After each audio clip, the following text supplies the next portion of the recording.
खबर दिखाने वाले हैं, बताने वाले हैं। और ये खबर हमारे देश के डॉक्टरों के लिए और हेल्थ वर्कर्स के लिए तो है ही, लेकिन आज की जो खबर है देश के हर परिवार और माता पिता के लिए भी है। अब आप सोचिए, थोड़ा सा पहले खबर से पहले मैं आपको बताता हूँ। हमारे देश में अगर कोई माता पिता अपनी बेटी को पढ़ाते हैं, लिखाते हैं, स्कूल भेजते हैं, कॉलेज भेजते हैं, उसके बाद उसे डॉक्टर बनाते हैं। डॉक्टर बनने के बाद उनकी जो बेटी है वो अस्पताल में काम करने के लिए जाती है और बेटी की नाइट शिफ्ट लग जाती है। आप में से बहुत सारे माता पिता ऐसे होंगे, जब आपकी बेटियों की या आपके बच्चों की नाइट शिफ्ट लगती होगी तो आपको चिंता रहती होगी कि नाइट शिफ्ट थोड़ी खतरनाक शिफ्ट होती है, कुछ भी हो सकता है, आप थोड़ी चिंता तो करते ही हैं। और यहाँ भी यही हुआ, नाइट शिफ्ट लगी एक 31 वर्ष की महिला डॉक्टर की। और ये नाइट शिफ्ट जो है, अब मैं आपको वही बताने वाला हूं कि कैसे इस नाइट शिफ्ट ने कोलकाता की एक 31 वर्ष की महिला डॉक्टर की जान ले ली। कहने को तो ये महिला डॉक्टर अपने घर से यही कहकर निकली कि वो अपनी ड्यूटी पर जा रही है और आज नाइट शिफ्ट है, लेकिन नाइट शिफ्ट के दौरान जो कुछ हुआ वो आज आपको हैरान कर देगा। नाइट शिफ्ट के दौरान एक दरिंदा इस अस्पताल में आया। उसने पहले 31 साल की इस महिला डॉक्टर की हत्या की, फिर बुरी तरह से उसका बलात्कार किया।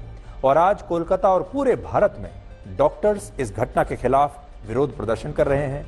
और अब हमारे देश के डॉक्टर्स अपने लिए ही सुरक्षा की मांग कर रहे हैं। वो पूरी दुनिया के लोगों की जान बचाते हैं, लेकिन आज हमारे देश के डॉक्टर कह रहे हैं कि हमारी जान कौन बचाएगा। ये प्रदर्शन जो हो रहे हैं इसके बारे में हम आपको बताएंगे। देश के कोने कोने में आज हेल्थ वर्कर्स और डॉक्टरों ने प्रदर्शन किया है और हमारे देश में डॉक्टर्स को भगवान का रूप माना जाता है। हमारे देश में आज भी डॉक्टर्स का बड़ा सम्मान किया जाता है। आपको याद होगा, डॉक्टर को आज भी डॉक्टर साहब कहकर बुलाते हैं लोग। जब पेशेंट जाते हैं तो डॉक्टर साहब कहते हैं। डॉक्टर को भगवान का रूप माना जाता है। डॉक्टर के सामने बड़े से बड़ा शक्तिशाली व्यक्ति भी हाथ जोड़कर खड़ा हो जाता है। लेकिन अगर उस डॉक्टर की जान खतरे में आ जाए, वो डॉक्टर जो दुनिया की जान बचाता है, अगर उसकी जान खतरे में आ जाए तो उसे कौन बचाएगा? इस पर हम बात करेंगे, लेकिन उससे पहले ये घटना आपको बताते हैं। ध्यान से आप सुनिएगा, खास तौर पर माता पिता जो हैं उन्हें सुनना चाहिए। ये घटना 8 और 9 अगस्त की रात की है, जब कोलकाता के राधा गोविंद कर मेडिकल कॉलेज से एक ट्रेनी डॉक्टर की लाश मिली। इस डॉक्टर की उम्र 31 वर्ष थी, जो उस दिन 3 और डॉक्टर्स के साथ नाइट ड्यूटी पर थी। इनमें 2 डॉक्टर चेस्ट मेडिसिन डिपार्टमेंट से थे और एक ट्रेनी डॉक्टर थी और एक कर्मचारी अस्पताल के हाउस स्टाफ से था। यह सारा नाइट शिफ्ट का स्टाफ था।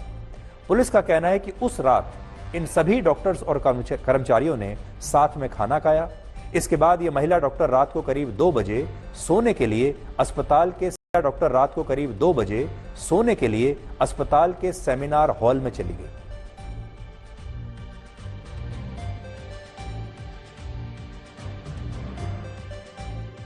लेकिन इसके बाद संजय रॉय नाम का एक आदमी पीछे के रास्ते से इस सेमिनार हॉल में आया और पहले उसने इस लड़की का बलात्कार किया और फिर बहुत ही निर्ममता के साथ इसकी हत्या कर दी।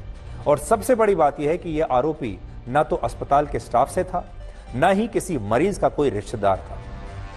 यह व्यक्ति कोलकाता पुलिस के लिए बतौर एक वॉलंटियर काम करता था। यह कोलकाता पुलिस का एक वॉलंटियर था, जिसे कहते हैं कि सिविल वॉलंटियर। और जब कोई पुलिसकर्मी अस्पताल में भर्ती होता था तो उसकी दवाइयां लाने के लिए या उसकी दूसरी मदद करने के लिए यह व्यक्ति अस्पताल में एक सहायक के तौर पर मौजूद रहता था। लेकिन जिस दिन यह घटना हुई, उस दिन यह आरोपी किसी भी काम से अस्पताल नहीं आया था। यानी इसकी जो एंट्री है पूरी तरीके से इलीगल एंट्री थी।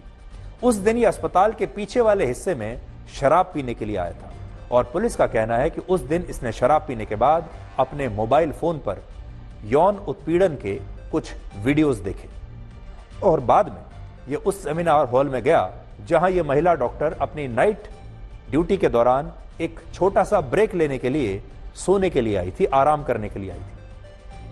इसके अलावा घटना के बाद इस व्यक्ति ने सबूत मिटाने के लिए खून से सने अपने कपड़ों और जूतों को धोया अगले दिन। लेकिन पुलिस का कहना है कि जब उसने सीसीटीवी फुटेज के आधार पर अस्पताल में प्रवेश करने वाले लोगों की छानबीन की तो उसे पता चला कि ये अकेला ऐसा व्यक्ति था जो बिना कारण वहां पर घूम रहा था, जो बिना किसी कारण के वहां आया था। और इसने अस्पताल के पीछे वाले हिस्से में शराब पी, वहां मोबाइल फोन पर अश्लील वीडियो देखे और इसी के बाद इसने इस महिला डॉक्टर का पहले रेप किया और फिर बेरहमी से उसकी हत्या की। और जब पुलिस ने इसे गिरफ्तार किया तो वो जूते भी बरामद हो गए जिन पर उस महिला डॉक्टर का खून लगा हुआ था, जिन जूतों को इसने धोने की कोशिश की। पोस्टमार्टम की रिपोर्ट में यह लिखा है कि जब पीड़ित डॉक्टर का शव मिला तब उसकी दोनों आंखों और मुंह से खून बह रहा था। उसके चेहरे, पेट, पैर और हाथ पर चोट के गहरे निशान थे।